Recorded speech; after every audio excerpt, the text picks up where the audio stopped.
করবো। পটলগুলোকে কেটে রেখেছি। আর মশলা দেবো আদা, লঙ্কা, পোস্ত, কাজু, চালমগজ, আর এই যে দুধ রেখেছি, ভেজে নেবো।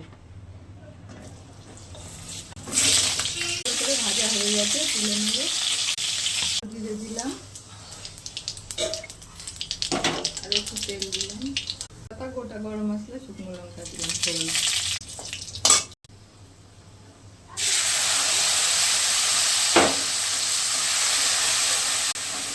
লবণ দিলাম,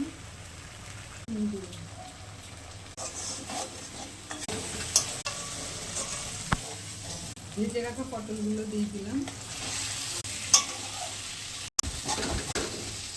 কষানো হয়ে গেছে পুরো, এই যে তেল ছেড়ে দিয়েছে। এবার দুধটা দিয়ে দেবো। এটা আমুল দুধ গুলানো, গরুর দুধও হবে, আমুল দুধও হবে। দুধ